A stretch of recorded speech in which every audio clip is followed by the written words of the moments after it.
Bonjour, dans cette capsule, on va faire un exemple d'analyse complète sur une fonction trigonométrique. Donc là, ici, le tangente m'indique que j'ai une fonction trigonométrique. Souvent, ce genre de fonction-là va se répéter le même motif va se répéter à l'infini.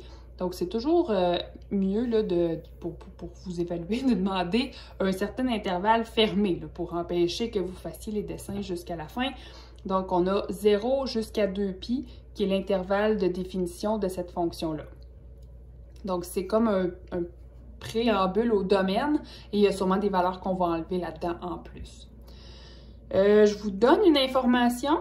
Donc, les zéros sont déjà donnés parce que ça prend un outil technologique pour les trouver. Donc, ça ne se fait pas à main sur papier.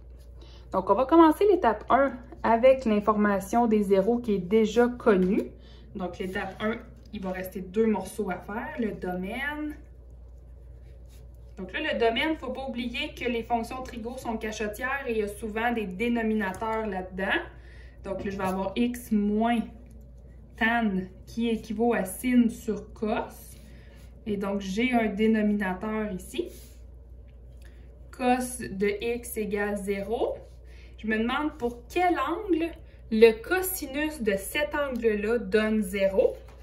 Si vous le faites avec la calculatrice, vous allez tomber sur une valeur approximative, ce qui n'est pas 100% bon, parce que aussi, vous ne verrez pas avec la calculatrice l'autre valeur qui est bonne. Donc là, on va prendre le cercle trigonométrique. Je me demande à quels endroits le cosinus, qui est la coordonnée en x ici, pour chacun des angles. Donc là, on a nos angles entre parenthèses à côté du point. La première coordonnée, c'est le cos de cet angle-là et la deuxième coordonnée, c'est le sin. Donc là, je vais regarder ici, le cos de pi sur 2 me donne 0. C'est ce que je demandais. Cos de combien? Bien, c'est cos de pi sur 2. Probablement la réponse que vous auriez eue avec votre calculatrice. Et il y en a un autre, ici, en bas. Donc, le cos de 3pi sur 2. Et je ne continue pas là, le plus 2 copies parce que, bon, mon intervalle est fermé. Je n'ai pas besoin d'ajouter des tours. Fait que j'ai les deux qui sont repérés. J'ai pi sur 2 et 3pi sur 2 qui sont exclus du domaine.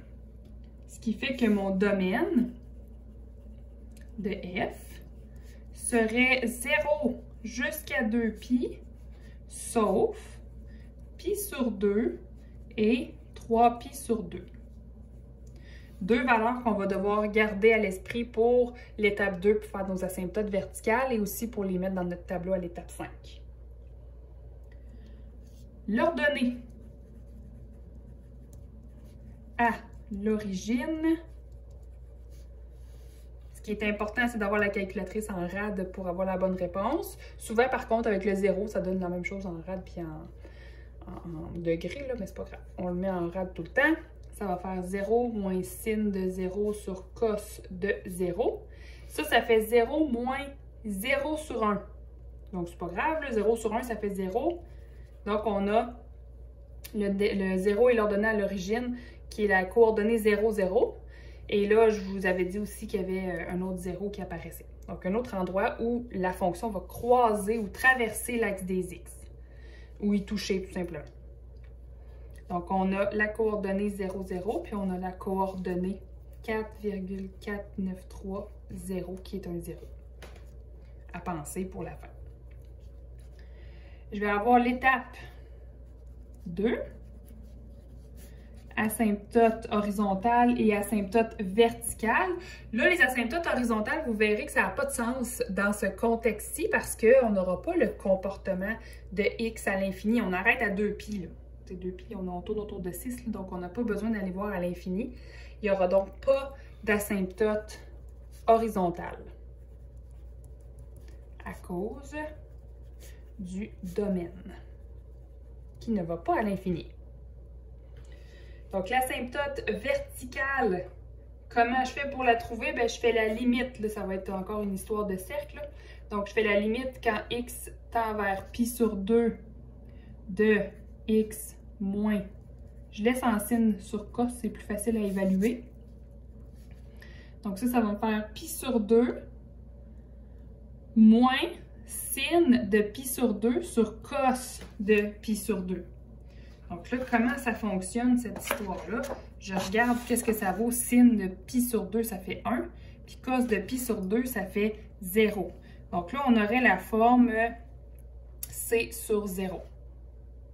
Donc on aurait 1 sur 0. Donc on aurait en fait pi sur 2 moins 1 sur 0, mais le 1 sur 0 vient comme empêcher le calcul.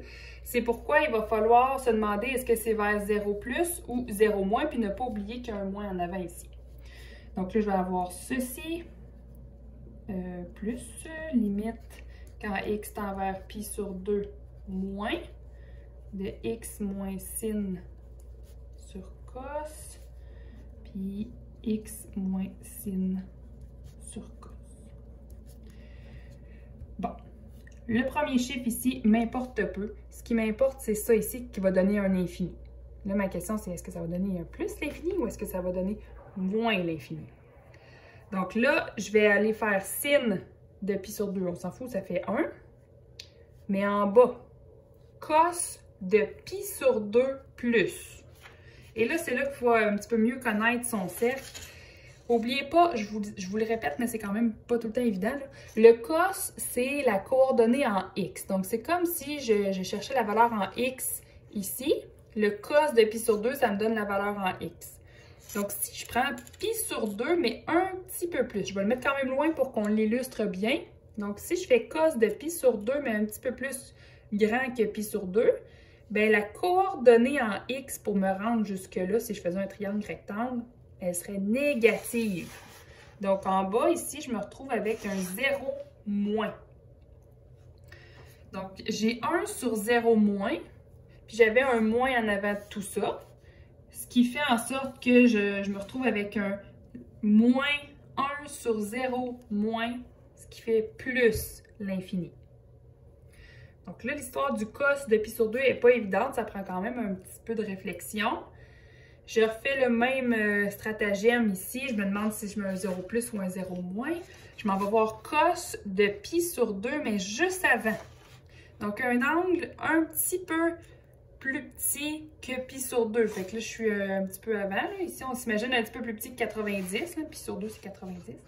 Donc, mon x pour me rendre là, pour faire un triangle rectangle, pour faire les coordonnées, ça serait positif. Donc, ça me fait moins l'infini à cet endroit-là. J'aimerais bien vous demander si ça va, parce qu'habituellement, c'est à cet endroit-là que ça va moins bien. Je vous invite à venir au période de disponibilité si vous avez des questions par rapport à ça. Je refais le même stratagème avec 3pi sur 2. Vous allez voir, ça ne change pas grand-chose. Là, ici, 3pi sur 2, on a encore sin qui est moins 1, cos qui est 0. Fait qu'on va avoir encore la forme c sur 0.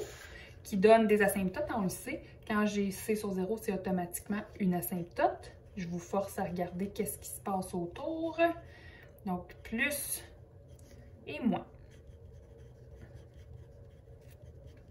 Ça, on avait fait ça dans le chapitre 1, mais pas avec des fonctions trigonométriques, c'est plus complexe.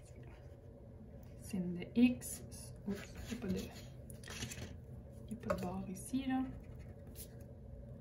Sur cos. Ici, ça me donne un nombre. Bon, on s'en fout, c'est lui ici qui va donner un infini. Donc, je vais faire moins, parce qu'il y a un moins ici. Sin de 3pi sur 2, c'est moins 1. Puis là, je me demande 3pi sur 2, mais un petit peu plus grand. Il va me donner une coordonnée en x de quelque chose de positif. Donc, je vais me retrouver avec moins 1 qui fait plus 1. Sur 0 plus, qui fait l'infini. Ici, je vais avoir encore moins 1 en haut, mais le cos de 3pi sur 2 moins, donc un petit peu moins grand. Tu sais, on s'imagine un angle, là, je fais ça comme ça, là, puis je tourne, puis l'ouverture d'angle est jusque là. Un petit peu avant d'arriver à 3pi sur 2, la coordonnée, donc le cos va être négatif. La coordonnée en x ici va être négative. Fait que là, ça me fait ça, ça devient un plus. Mais là, j'ai un plus sur un moins, donc ça va me faire moins l'infini. J'ai donc le comportement de chaque côté de mon asymptote ce que je devrais constater dans mon étape 5 également. Il faut que ce soit cohérent. Fait que si on veut se faire une illustration, là, quand on va mettre sur l'axe la valeur pi sur 2, je devrais arriver par la gauche avec, puis aller à moins l'infini, puis après ça, faire ça comme ça. Même chose pour lui. Quand j'arrive par la gauche, j'arrive et je m'en vais à moins l'infini, puis à la droite, j'arrive de plus l'infini.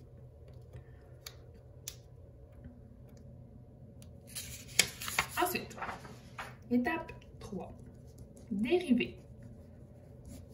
Dérivée première et les valeurs critiques.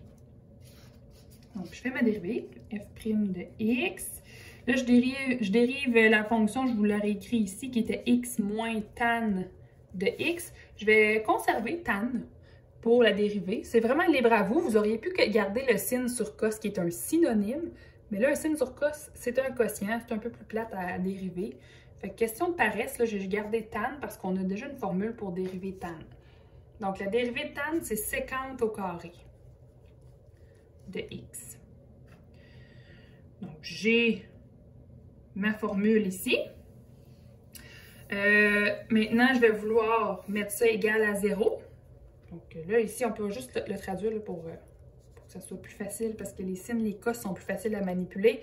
Sécante au carré de x, c'est comme 1 sur cos au carré de x. Donc ça, c'est la même chose. Sécante carré, c'est la définition, c'est 1 sur cos carré. Donc les valeurs critiques.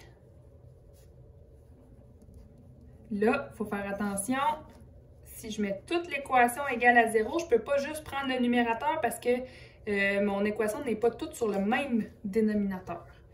Fait que là, quand on va essayer d'isoler, je vais faire moins 1 ici, qui me donne moins 1 sur cos. Et là, vu que j'ai tout le même dénominateur pour la fraction, là, je peux l'envoyer. Mais elle ne disparaîtra pas. T'sais, ça va faire moins cos carré de x égale moins 1. On s'entend que ça, c'est comme si je faisais, j'annulais les moins de chaque côté. Si je fais fois moins 1 chaque côté, ça va rester équilibré. Mais j'aurais pu les moins à traîner. Par la suite, ce que je peux faire, c'est de enlever le au carré. Ça fait cos de x égale 1. J'aurais même plus ou moins 1. Donc là, quelles valeurs font que je vais avoir cos de x qui vaut 1, cos de x qui vaut moins 1.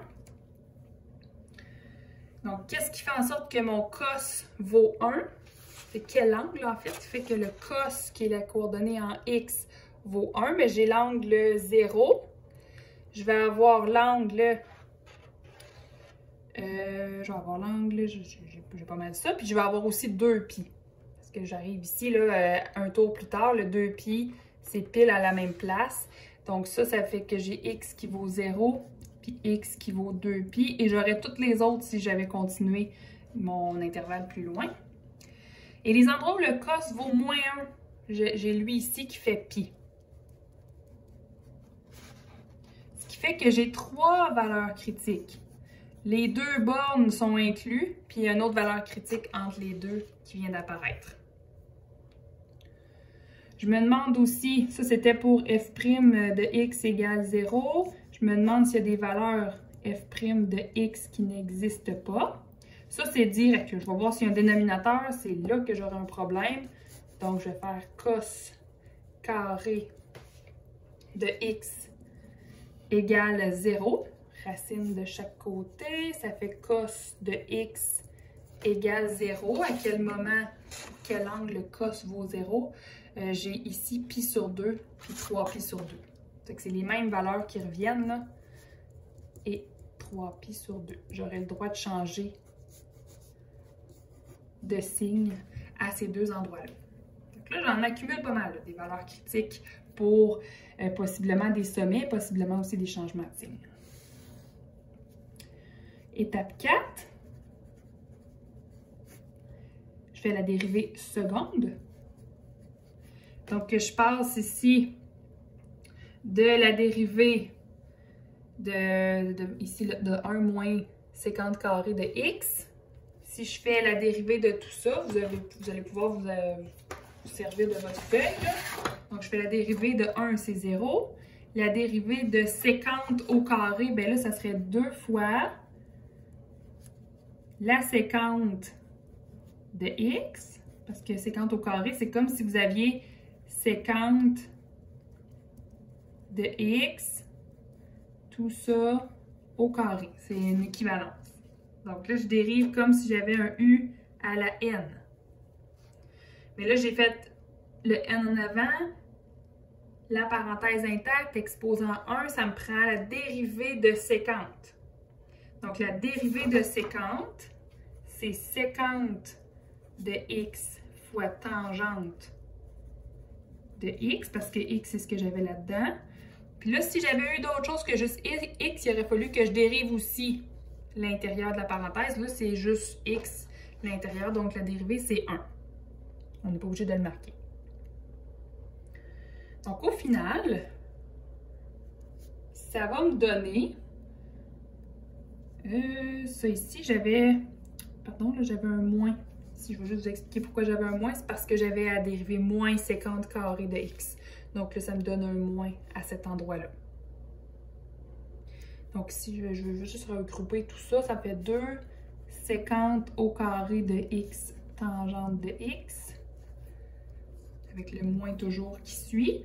Je vais essayer de mettre ça en termes de sin et cos pour trouver mes valeurs critiques un peu plus facilement. Donc, sécante, on l'a vu tantôt, c'est 1 sur cos au carré de x. Puis tangente, c'est sin sur cos de x.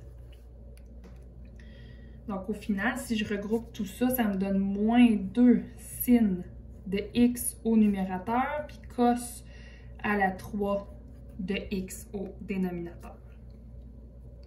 Donc, à quel moment la dérivée seconde est égale à 0? Ça, c'est mes valeurs critiques de la dérivée seconde pour trouver les points d'inflexion. Donc là, j'ai juste une fraction. Hein? Fait que là, je peux faire juste le numérateur. J'ai pas de valeur qui gravite autour. Je divise par moins 2, je divise par moins 2. Je me demande à quel moment le sin de x vaut 0. Donc, le sin de quel angle me donne une coordonnée ici en y de 0. Fait que sin de 0 va me donner 0. Puis j'ai le sin de pi qui va me donner 0. Puis j'ai le sin de 2pi aussi qui va me donner 0. Donc là, je vais avoir 3 valeurs critiques qui ressemblent beaucoup aux valeurs critiques qu'on avait trouvées pour la dérivée première.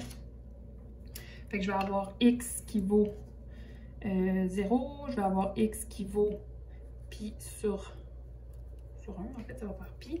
Puis je vais avoir x qui vaut 2pi.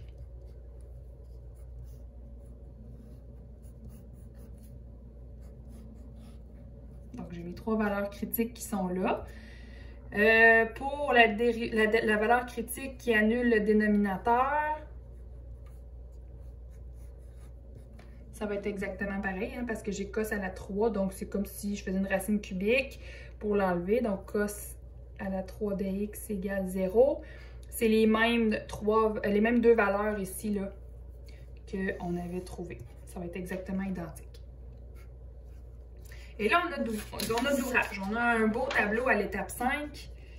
Étape 5, je vais faire x, f', f'' et f. On va faire ça comme ça. Je vais avoir besoin du début. Donc, la borne est fermée à 0. Je vais avoir la fin à 2pi. Et entre les deux, j'avais pi sur 2 qui avait été repéré quelque part. J'avais pi, j'avais 3pi sur 2 et j'avais 2pi qui est la fin. J'ai pas d'infini là-dedans.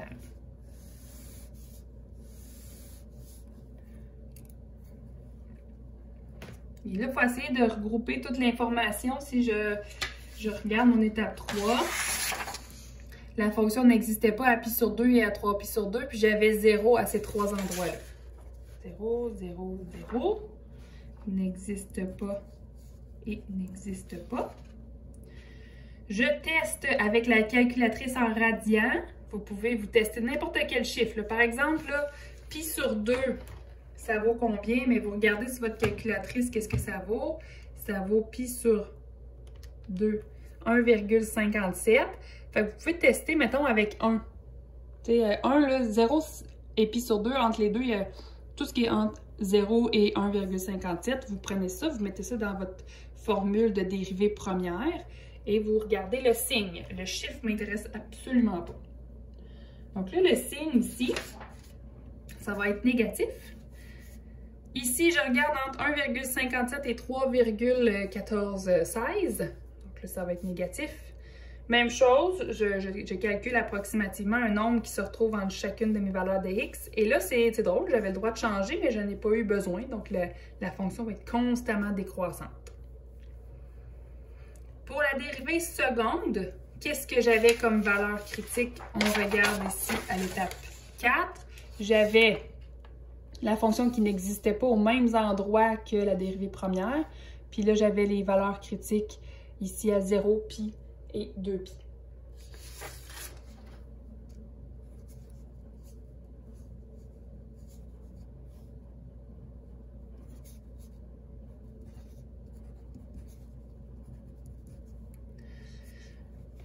Ensuite, la fonction elle-même. Donc là, je rentre chacune des valeurs, encore une fois, calculatrice en radians, c'est super important. Et je calcule qu'est-ce que ça vaut. Ici, ça n'existe pas. Ici non plus. F de pi, je le mets dedans. Vous allez obtenir 3,1416 et vous pouvez déduire que c'est pi. Ici, ça fait 2pi. C'est un addon, mais c'est ça. Donc, ça donne la même chose. Les signes, ici, je suis allée un petit peu vite. Les signes qui vont là, moins, plus, moins, plus. Donc, ça descend concave vers le bas, ça descend concave vers le haut, ça descend concave vers le bas et ça descend concave vers le haut. Je n'ai aucun maximum ou minimum relatif parce qu'ici, jamais je n'ai changé de signe dans ma dérivée première. Donc, je n'ai aucun max ou min relatif. Je vais en avoir absolument un qui va être un max absolu, puis il va y avoir un max, un min absolu parce que mes bornes sont inclus et fermées. Fait qu'il va y avoir nécessairement un point le plus haut et un point le plus bas. Je sais qu'ici, j'ai une asymptote verticale. C'est pas nécessaire de le réécrire, là, mais je l'écris juste pour la forme, pour faire notre dessin. Donc, on peut se faire un système d'axes qui va de 0 jusqu'à 2pi. Fait que je vais commencer mon axe des Y ici parce qu'on n'a pas besoin d'aller dans les négatifs. Je vais aller comme ça. Je vais graduer pour m'aider là en termes de pi. Donc, je vais mettre pi sur 2 ici. À peu près ici, pi. 3 pi sur 2. 2 pi. Et ainsi de suite. Donc, on pourrait continuer comme ça. Et ici, j'ai décidé de mettre encore des graduations en termes de pi. 2 pi. Donc, j'aurais pu faire ça plus haut encore. Regardez bien, je vais mettre ça pi. Puis là, je vais mettre ligne 2 pi. Je vais faire ça dégagé, là, quelque chose de beau. Je commence par mettre mes asymptotes verticales à pi sur 2.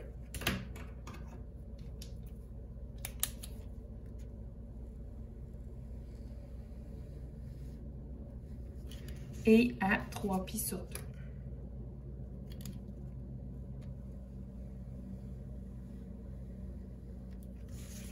Je dépasse un peu, mais c'est vraiment pas grave. J'ai mes deux asymptotes verticales.